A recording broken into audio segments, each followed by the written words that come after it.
Hi everybody, and welcome to another video in the Understanding Station 11 series. This is one of a series of videos that we're putting together here at the English Lab to help you with your reading of this fantastic text and to introduce you to a range of different ideas and all the different things that are happening in this text, because there's so much that's going on and there's so much that we want to make sure that you are seeing as you read through it for the first time, the second time, the third time, etc. And today we are going to be focused on chapter 42 and 43. And there's so much that happens here that is indicative of what the whole text is about.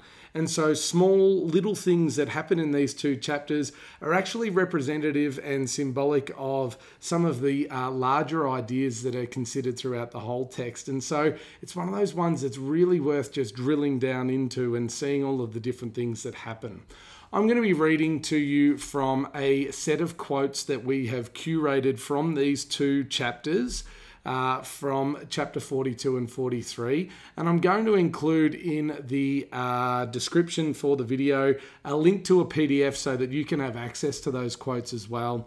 They are also available. This is a small little section of the study guide that the English Lab has put together for Station 11, and so we will also include a link to that if you want to go forward and take a look at our study guide, which has sections on obviously focus chapters like these, but also on a whole range of other things, including ideas and interpretations, characters, quote banks, sample paragraphs, the whole works. I'll include some information there so that you can take a look at it. But so in a similar way to the traveling symphony, who suffer the problems of every group of people everywhere, those that are left at Severn City Airport become this microcosm of the world that was there before. Mandel's able to get this idea across by talking about the Cathay Pacific and the Lufthansa jet, and this idea that there are all of these major airlines from different places, from Europe, from Asia, from all over the world that have all come here to this small little airport in Severn City. And so there are these people of the world and they are left here, they are stranded. And so this is, in a way, the new world that must exist in this post-pandemic life. And so we need to take a look at that like a microcosm. And when I say microcosm, I mean like a smaller world, like a world within a world. And when we start to look at it that way, we can start to really think about what Mandel is saying about this new world, this post-pandemic world, and the messages that she's getting across about how people had organized themselves in the past and how people are going to have to do that when all of those things that we had become accustomed to within a society are gone. And so the first couple of quotes I want you to have a think about. The entire history of being stranded in airports up to that point was also a history of becoming unstranded. And we couple that with all these moments when everyone must have thought the world was ending, but all those moments, they were temporary. It always passes.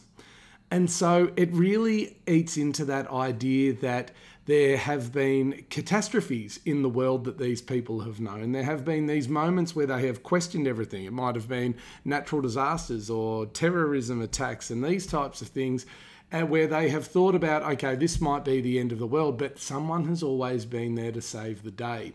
And just like the idea of the history of becoming stranded at an airport, there was someone there to save you. And this comes back to this idea that there is this sense of protection and cover that people that live in a modern contemporary society enjoy. There are certain things about living amongst other people in this technological age that are quite distressing and quite upsetting, and Mandel definitely explores those. However, she also points to the fact that there are many things that come along with that that give human beings a sense of security. And what happens here in this airport scene, these two chapters, is that initially these people have this belief that there must be someone coming to come and save them and coming to save the day. And on top of that, there is also this idea of these social conventions that exist, and I'll get to some of those in a moment, that slowly fade away from the people. And that's what's really interesting as you read through these two chapters. And what I want you to consider is how these social conventions that people had lived by, these unspoken rules and laws, slowly fade away as they start to realize that the world has changed dramatically and forever. The next point I want to talk about is this quote about Clark, where he says, "The realization that cast his memories in a sharper light. The last time I ate an ice cream cone in a park in the sunlight. The last time I danced in a club. The last time I saw a moving bus." And so there are these ideas of these short and sharp memories, what we call these ephemeral moments, these temporary moments, these things that had happened that seemed mundane to these characters beforehand, but now this realization that all of those things that were gone, all those things that they had taken for granted that became these small moments within their lives, are now being cast in this sharper light, i.e. this idea that they're going to be living in their memories for quite some time because the world had changed so drastically. They swore at airport management, at the TSA, at the airlines, at their useless phones, furious because fury was the last defense against understanding what the news stations were reporting. And so through that quote, Mandel is really getting across this idea of how unprecedented this situation is. And this idea that within those sorts of situations, human beings' first instinct is to react with fury and with anger and with misunderstanding. It really gives a dynamic to the unprecedented nature of the situation, but also this idea that human beings weren't equipped for this because they'd become so reliant upon this society around them and the technological advances that they enjoyed that all of a sudden there was no way of understanding a world that didn't have those things within it. The scenes within the airport are also a fantastic insight into some ideas that Mandel's getting across about this human nature to just do something, to contribute, to be a person that gets up of a morning and gives something to a society or that finds their worth through doing something. And this inability to stand idly by and just watch things happen becomes really apparent. And when we look at a whole bunch of quotes, we see a little girl did cartwheels up and down of concourse B. A young man was doing push-ups by gate B20. I have to do something. These are all quotes from these two chapters, and they're in the early stages. It's that idea that when left with nothing to do or nothing there for their occupation and their job, nothing there for these goals to achieve, all of a sudden people still feel this need to do something. And we can unravel that to think about what Mandel might be saying about the idea of living within a society and what that means for people in terms of the way in which they feel they must contribute and that they must do something and that their sense of worth comes from what they can contribute to that society. Of course, Clark is the main character that we know of from before his time in the airport, and so therefore we get this deeper understanding of how he acclimatizes to this new world and begins to understand what it might mean. And so one of the more poignant scenes is when he walks through the security checkpoints, which were unmanned. He walked back 3 or 4 times just because he could. He thought it would be liberating, but all he felt was fear. And so for me, I can still remember the first time I read this novel. This was one of the scenes that really stood out to me because of the idea of how many things we have in our modern world that we see as so important and as things that we would never ever trivialize, such as security checkpoints at airports and so on, where everything is so regimented and everything is so serious and for good reason. And within days of the collapse, within hours of the collapse, Clark realizes that these are just gates. They are just physical areas that when there are no guards and no machines and no human beings around there giving them further meaning as to the security of them, they are just physical spaces that a human being could walk back and forth through. What I really love about this is that Mandel really challenges us to think about this situation. She doesn't just merely say that, okay, when all these things go away, finally human beings have this freedom and that we are, locked in by all of these things. Actually, Clark realizes that he can walk back and through all of these security gates without these people there, but instead of feeling any sense of liberty, all he feels is fear. And so there's this great question here about all of these things that human beings have built up these intangible things that exist within a society, this feeling of safety, this understanding that we all must go through these security checkpoints and all these types of things to keep each other safe. And that there could be this very easy way of thinking about, well, when all of that goes, that a person like Clark might feel some great sense of freedom as a human being and as an individual, but rather what he feels is fear. And so we can really think about what that really might mean in terms of what Mandel's trying to say to us. And we can link that to earlier things in the text, such as Jeevan on his first few nights out after he leaves Frank in the apartment, and how he feels unprotected sleeping out in a city that has no light, and that's so shocking to him. And on top of that, there's that feeling where he realizes that he's slowly drifting into nature. And when I read that, I thought to myself, oh wow, that we're really going to get into this idea of a human being truly being where they're meant to be. And it says he never felt so alive. And that would all lead towards that interpretation of, yeah, when we get rid of these human constructs, we get to this real true sense of being alive. However, it also mentions there that he'd also never felt so scared. And so instead of it being this black and white idea that we can definitely nail on exactly what Mandel was trying to say, rather, I think it's helpful for us to work within the interpretation that human beings have been built in a modern society to feel a sense of safety within all of these structures that they've built up. And that when those things are taken away, that rather than there being a sense of freedom, there's actually a sense of fear. And so it's up to us to think about what that might mean.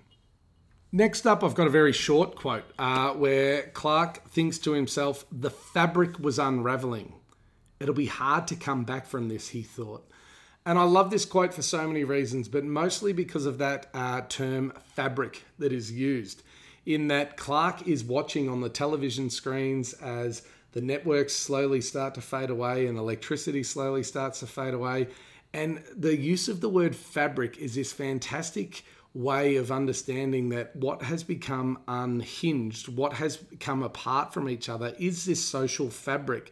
This idea that all of these people will all go to work each day and that they will all come together and they'll all contribute, and a society will go on and it will be maintained day by day. And when that doesn't happen, this fabric unravels. And so it's a really great way of getting an insight into what Mandel really might be saying about a society and what people contribute to that society, and a way of looking at what she might be saying through the idea when people don't show up to work and when people don't do those things, and when we lose all of those things and how quickly these things can unravel. Next, I want to talk about the girl that's looking for Efexor, which is an antidepressant medication that Mandel mentions. And it is just one of those small little events. You know, she might only be a part of Station 11 for maybe 4 or 5 sentences. I think she's mentioned a little bit later on as well. But there's so much that we can do with that, because again, just like before when we're talking about the freedom of things, we could talk about that idea of human beings getting away from technology and technological advances.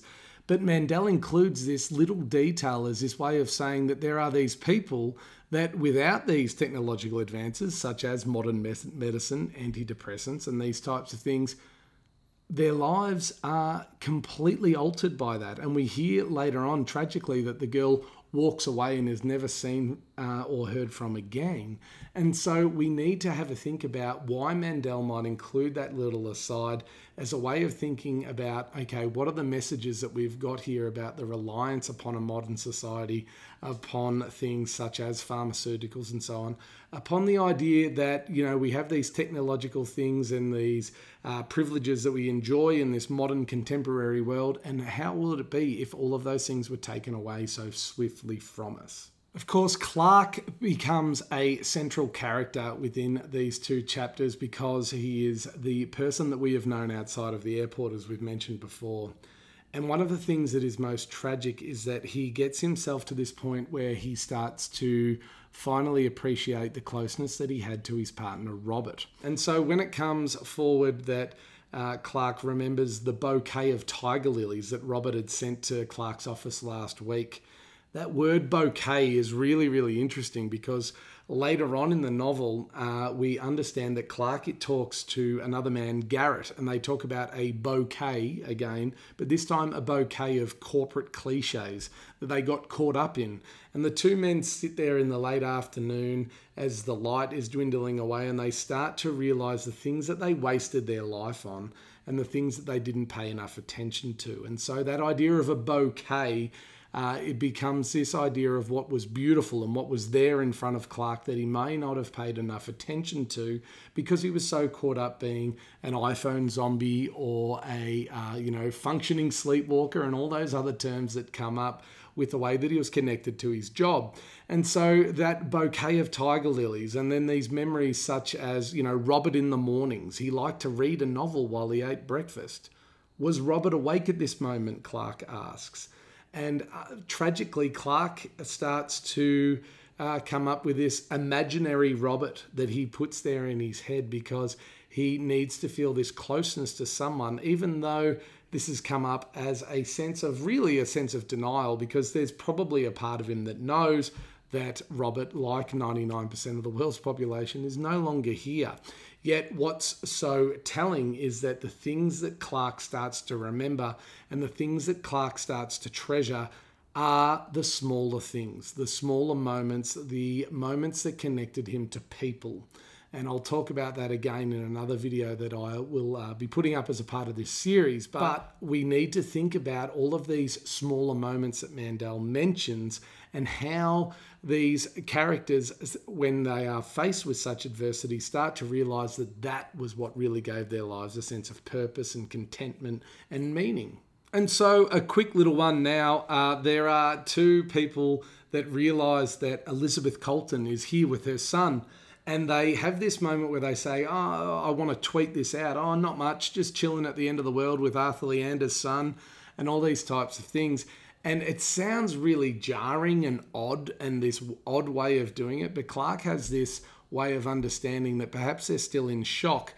I think it's a really great moment for Mandel because it's this idea of the reader fully understanding that things like, oh, I so wish I could tweet this, these daily things that people are doing at the moment, such as tweeting, Instagram, Facebook, social media, being online, all these types of things that these people say, oh, I so wish I could tweet this in this moment. And it seems ridiculous because of everything else that is happening there. And so there's so much that comes from that quote. Reliance upon social media and technology, the drifting away of such things and what that might mean for the world, and the way in which these people haven't fully come to terms with the enormity of the situation that they are facing. Mandel also points out the many ways in which, as individuals, we can rely upon bigger entities or things that are bigger than ourselves, and that we enjoy this security net within our own modern contemporary society. I've mentioned that term quite a few times now, but that we have this safety net that we feel will always be there. But the way that she does that is layered in that there are certain things that are no longer available to do after a few days, a few weeks, that these people realize are now going to be major problems. And so this reliance and these things that they have taken for granted have all of a sudden come back to them in a way where they're starting to realize what their fate might be. So all the vending machines were empty. The battery on Tyler's Nintendo console was dead. The girl who needed Efexor was very sick by then. They called 911 from the payphone in baggage claim, but no one picked up. Perhaps a plane or helicopter might see the fire and come down to save them, but no lights crossed the cloudless sky. The National Guard still hadn't arrived.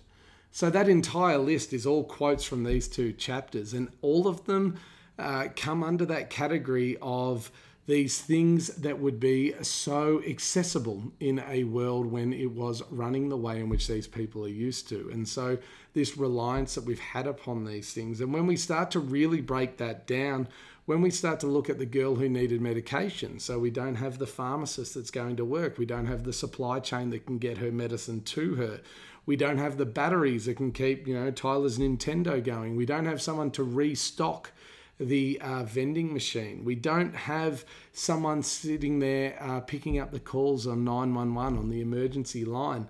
And so this understanding that whether it's something that seems quite flippant, like a video game and batteries being there for the Nintendo, or whether it's someone being able to pick up the phone when someone calls 911, this idea is that all of these things only happen because of human beings going about their daily lives in this day-to-day fashion that keeps society running.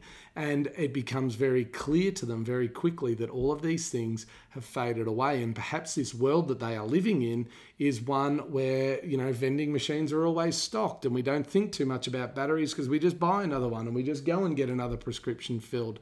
And so therefore, for us to stand back and actually think about, well, what if all of those things stopped all of a sudden? What sort of world would it be? And what does that say about our reliance upon the way that the world is in the way that we live at the moment?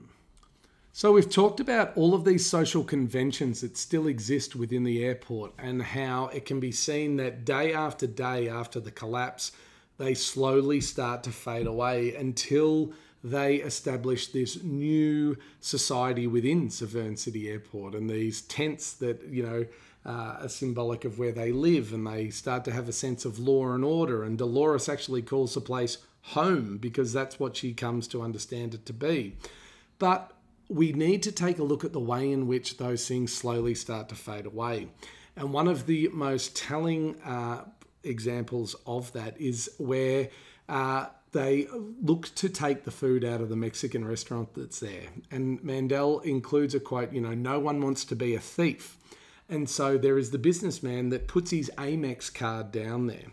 And as we're looking at that from our perspective as readers who, midway through the novel that we are at this point by chapter 42 and 43, we're looking at and we're understanding an Amex card is completely useless.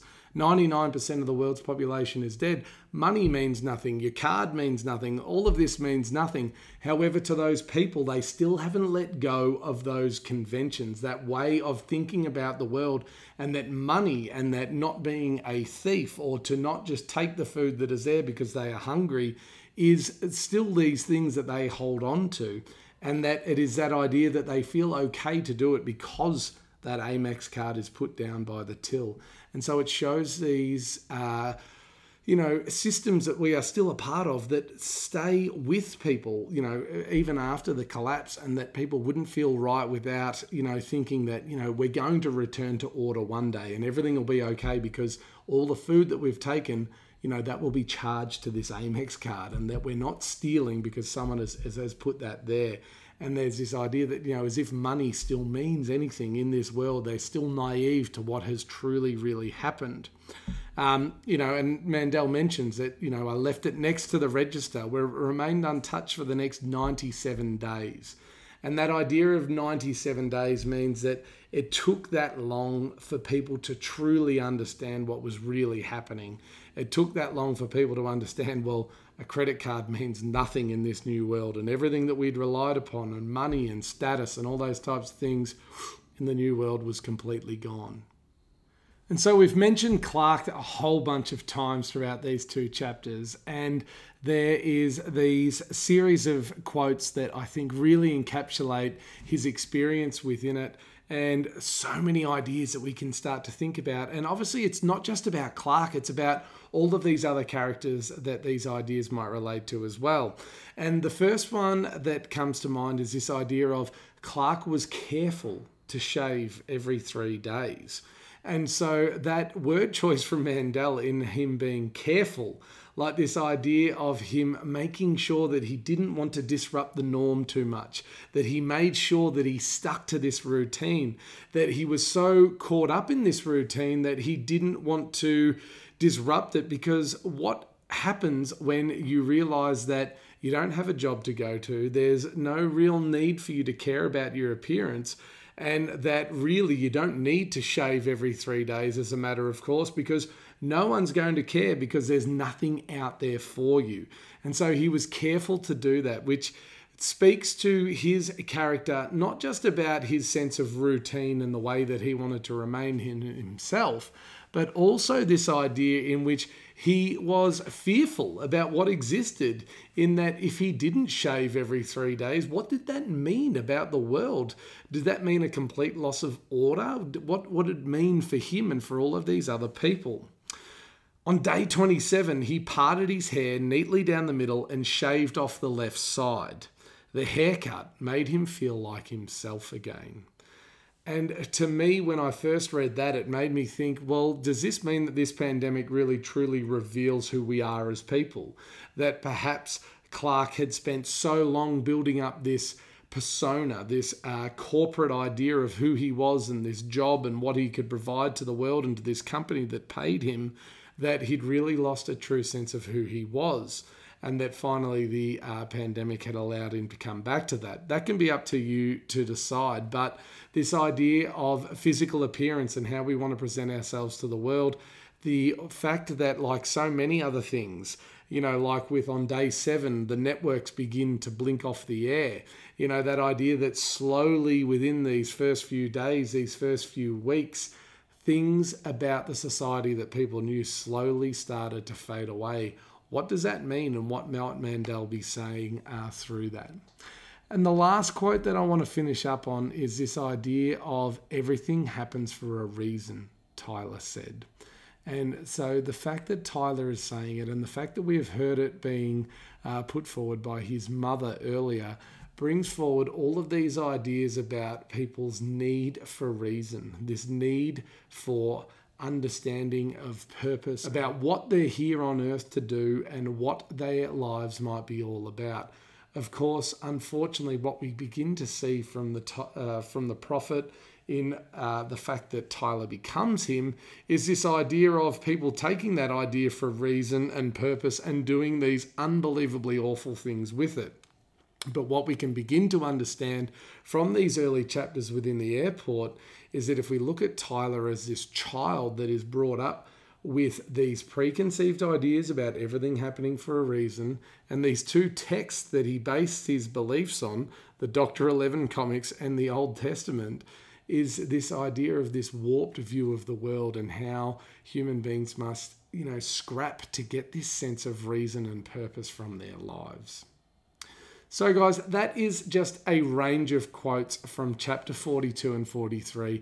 I hope that you've enjoyed watching the video, but on top of that, I hope that you have got some more things out of it and seen it in a different way. I am sure that if you have just recently read these 2 chapters in class, or you've just read them on your own, you might have some different interpretations, and I encourage you to please put them there in the comments. We make an effort here to make sure that we respond to those comments, so if you are unsure of something about these 2 chapters, or if there's any question that you'd like to ask, please make sure that you put it there in the comments and we will get to it as soon as we can. This resource that we've referred to, this list of quotes from chapters 42 and 43, is an excerpt from the English Lab's Station 11 Study Companion, Study Guide, that we have put together that you can buy from our website, and there is a link in our description to this video to that. But please, if you've enjoyed the video, make sure that you like it, that you subscribe to our channel, and do all of those things that you know how to do. Comment if you have any further questions or some different interpretations from the quotes that we've put forward today, or if there's anything else that we can help you with your VCE English journey, please make sure that you ask. Otherwise, we'll see you next time, and all the best and good luck.